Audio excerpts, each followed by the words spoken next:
Bonjour les gars, j'espère que vous allez tous très bien et que vous passez de beaux moments avec vos proches en cette période de fête. Une info importante avant de commencer la vidéo, je l'ai dit dans le Telegram, mais voilà, je répète quand même pour ceux qui ne sont pas présents dans le canal. En fait, je vous offre une réduction de 25% sur le premier mois pour ceux qui souhaitent rejoindre le groupe privé. Donc le premier mois vous revient à 60 euros au lieu de 80. Utilisez le code FETE25 pour y profiter, il est valable jusqu'à la fin de ce mois, donc jusqu'au 31 décembre.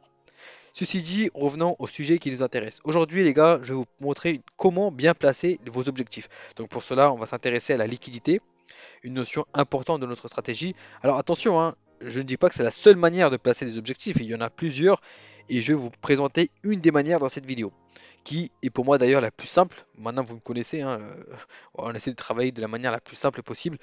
On va simplement viser les causes, autrement dit, la liquidité. Je vais d'abord vous expliquer tout ça sur un schéma comme on fait d'habitude et ensuite on ira sur les graphiques.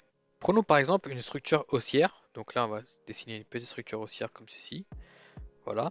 Donc là déjà ce que vous devez savoir c'est que le prix va jamais directement casser le plus haut comme ça. Ok. On a souvent des zones de demand qui se créent entre temps. Donc comme ceci par exemple. Voilà.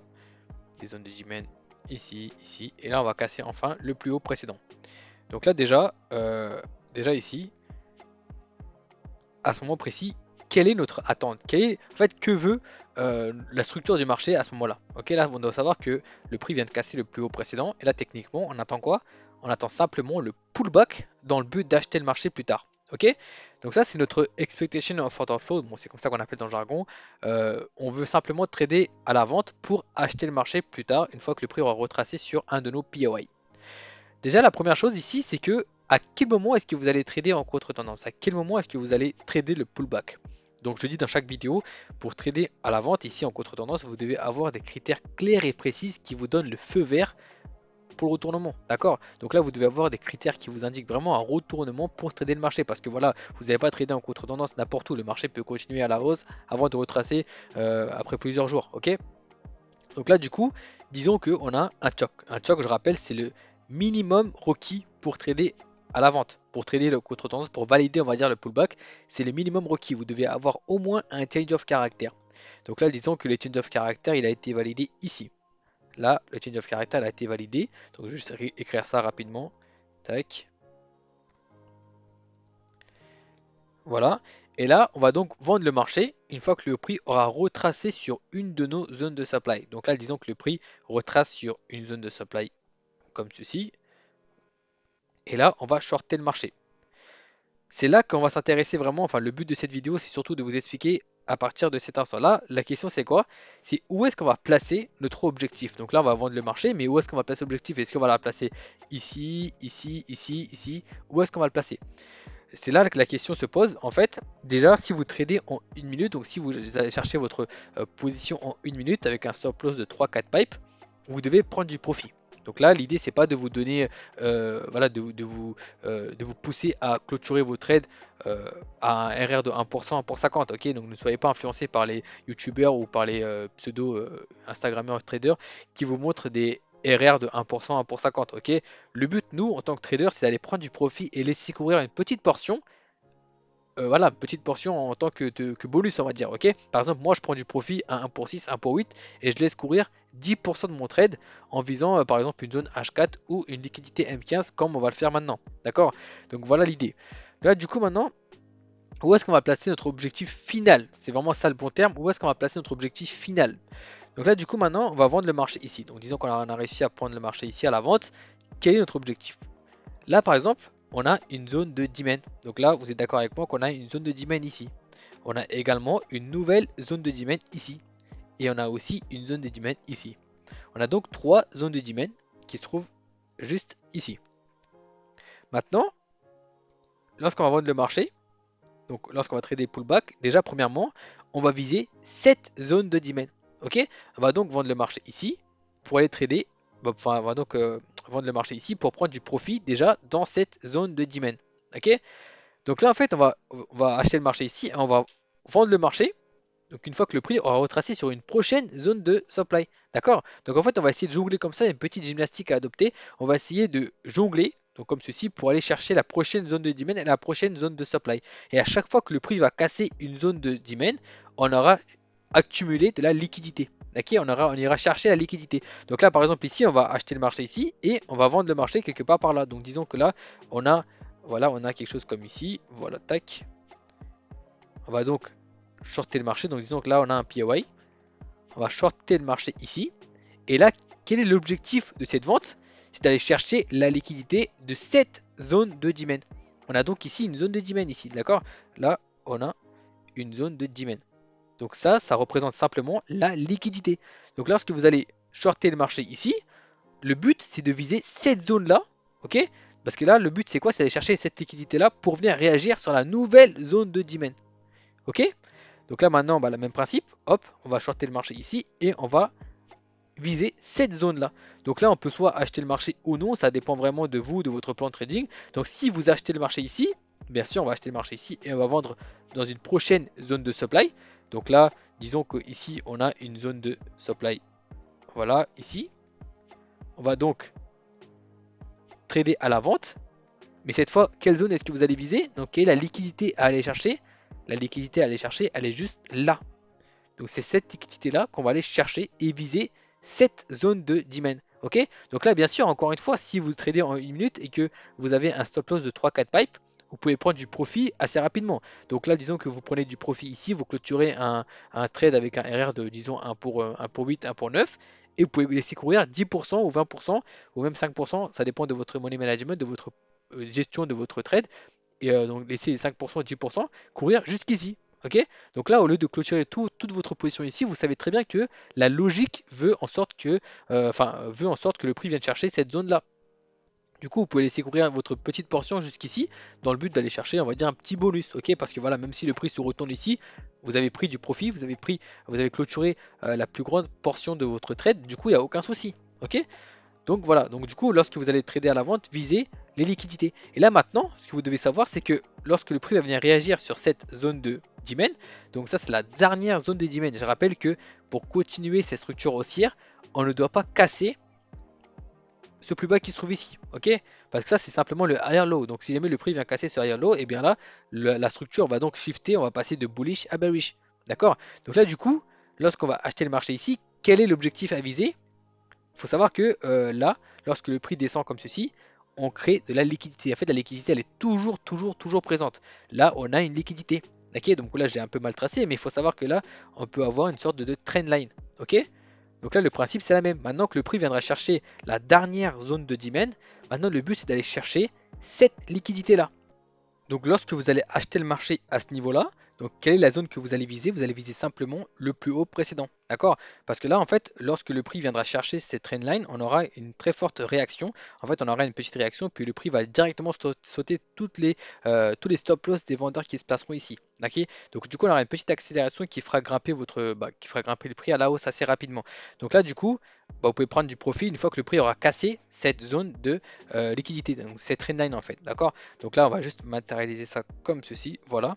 Et là maintenant, du coup, lorsque le prix viendra à la hausse comme ceci, vous pourrez prendre du profit à la cassure de cette trendline, donc de cette liquidité, et viser par exemple une portion de votre trade au plus haut précédent. Parce que là, en fait, qu'est-ce qui vous dit que le prix va aller casser le plus haut? En fait, techniquement, oui, on attend un plus haut que le précédent plus haut. Mais il faut savoir qu'il n'y a rien qui nous garantit que la structure va continuer à la hausse indéfiniment. D'accord? Donc là, en fait, ce qu'on va savoir, c'est simplement ici, on a le plus haut précédent et on peut prendre du profit. Donc, comme je vous l'ai dit, sur la cassure du trendline et puis laisser courir encore une fois votre trade jusqu'ici. Donc jusqu'au plus haut précédent parce que le prix peut très bien aller chercher la liquidité de ce plus haut et se retourner prochainement. Donc ça sert à rien d'aller viser en fait, voilà, de viser un TP trop long, un TP trop haut, ça sert à rien. D'accord? Donc visez vraiment la liquidité. Donc là, il faut savoir que là, cette zone peut également être servie de liquidité. Donc on peut avoir une sorte de double top, etc. pour aller chercher un maximum d'ordre, ok, avant d'aller casser plus tard. Donc c'est pourquoi prenez d'abord du profit ici, vous aurez l'occasion de vous placer à nouveau une fois que le prix aura retracé sur une nouvelle zone de demand. On se retrouve sur l'euro-dollar sur du 15 minutes. Donc là, on va essayer de voir exactement la même chose qu'on avait sur le schéma directement sur le graphique. Donc là, on va d'abord, premièrement, identifier la structure. Donc la structure, elle est haussière, aucun doute là-dessus. Là, on a notre higher low, higher high, pardonnez-moi. Et là, on a notre higher low. Donc là maintenant, on voit que le prix a été cassé justement le plus haut ici. Donc c'est à ce moment-là, hein, je rappelle que c'est à ce moment-là qu'on valide notre higher low. Donc là, on savait pas que la structure allait, enfin, on savait pas que le prix allait casser ce plus haut. Mais là, une fois que le prix justement va casser ce plus haut, on valide notre higher low. Donc là maintenant, on sait clairement que la structure elle est haussière. On va donc identifier nos différentes zones d'attaque, donc nos POI en fait, tout simplement. Là, on a un POI ici. On a également d'autres POI. Donc là, on voit une sorte de liquidité. D'ailleurs, ici, voilà, une liquidité qui s'est créée ici, comme ceci. OK. On a également là une nouvelle zone de demand. D'accord? Donc là, l'idée, c'est quoi? Donc là, d'abord, on va prendre la même configuration que tout à l'heure. On va essayer de trader le pullback. Donc là, dès la cassure de cette de ce higher high ici, on va donc trader le pullback. Donc quand est-ce qu'on va valider le pullback? Je rappelle, il vous faut au minimum un choc, donc un change of character, qui pour moi se trouve juste ici. Donc là, on valide notre change of character. Donc personnellement, hein, donc ça c'est un truc, petite astuce que je vous donne, ce n'est pas forcément nécessaire d'avoir une clôture de bougie pour considérer un change of character, une mèche est largement suffisante. Donc là, on a notre change of character. Voilà, donc je vais juste mettre ça en bas. Et là maintenant, on va donc identifier nos POI. Donc là, dès la cassure de ces structures ici, bah en fait la dernière zone de supply se trouve bien là, ok? Donc techniquement, on devrait avoir une réaction sur une de ces zones qui se trouve ici, donc sur cette petite partie du price action, pour effectuer le pullback. Donc là, on voit bien que le prix a réagi sur cette zone de supply. Donc je vais juste mettre ça par exemple en bleu pour différencier les zones de supply et les zones de demand. Donc là, on va donc trader à la vente ici. Donc là, encore une fois, si vous arrivez à attraper la vente sur du M1, donc je dis M1, mais ça peut être sur n'importe quel time frame, M2, M3, peu importe. Si vous avez, disons, suffisamment de profit, suffisamment de pipe à aller chercher, donc entre là et là, bah, clôturez votre trade. Si vous avez par exemple un RR de 1 pour 8, 1 pour 10 à aller chercher entre, disons, juste rien que cette petite partie du price action, cette petite chute, eh bien n'hésitez pas à clôturer votre trade, prendre du profit et laisser courir une petite portion. Donc là, du coup, comme je vous ai dit tout à l'heure, la première chose qu'on va devoir viser, la première zone qu'on va devoir viser, notre premier objectif, on va dire, c'est cette zone de demand. Parce que techniquement, on peut attendre une réaction ici. Ok? On va donc viser cette zone de demand et on va essayer d'acheter le marché. Ok? Donc là, déjà, si vous vendez marché ici, donc là, disons, on va dire, allez, in, out. Ok? Donc là, on va dire in. Donc on va donc rentrer en position à ce niveau-là. In et out. On va donc sortir du marché ici. Et là, on peut essayer éventuellement d'acheter le marché si vous avez, si nous avons un modèle d'entrée qui se présente ici. Donc voilà, modèle d'entrée. Là, je ne vais pas rentrer dans les détails sur les confirmations d'entrée, mais voilà, chacun ses confirmations d'entrée. Moi, personnellement, j'ai les miennes que je partage d'ailleurs dans le groupe. Mais voilà, bref, ici en tout cas, si on a un modèle d'entrée, on peut donc rentrer en position à l'achat. Ok? Donc là, on va donc rentrer en position à l'achat dans le but d'aller viser encore une fois le plus haut précédent. Donc là, on va certainement finir en BE ou voilà, stop loss, peu importe. Mais le prix va ensuite casser cette zone de demand. Ok? Donc là, du coup, on a donc une nouvelle confirmation qui nous dit justement que le prix veut aller à la baisse. D'accord? On peut donc continuer à la vente ici.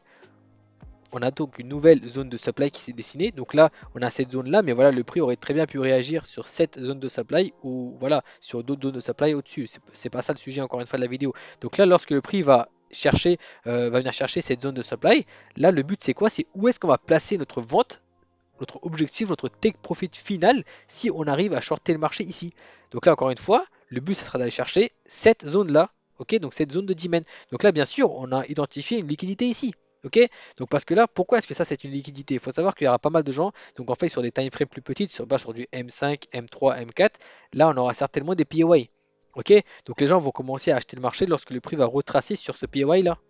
Ok, là aussi. Et on peut voir qu'ici on a une petite réaction ici, ok, parce que le prix a réagi sur ce POI là. Donc là, les gens ils vont commencer à acheter le marché sur des POI qui sont pas réellement significatifs, d'accord, vraiment important, vraiment intéressant. Donc du coup, eh bien, nous on va viser cette zone de demand. Et maintenant que le prix aura retracé sur cette zone de demand, donc sur notre POI dans laquelle on veut acheter le marché pour aller viser un plus haut que le précédent plus haut, et là on va viser notre liquidité qu'on a cité tout à l'heure, eh bien le trendline. Donc là, le trendline n'est pas super méga clair, mais on peut quand même observer une sorte de trendline ici. D'accord? Là, on a une trendline. Voilà, bon, moi, ça, c'est pas vraiment avec voilà, la mèche. Il faut savoir que certaines personnes qui trade les trendlines, eh bien, ils considèrent uniquement les corps de bougie. Dans ce cas-là, ce trendline ici, cette trendline est toujours valide.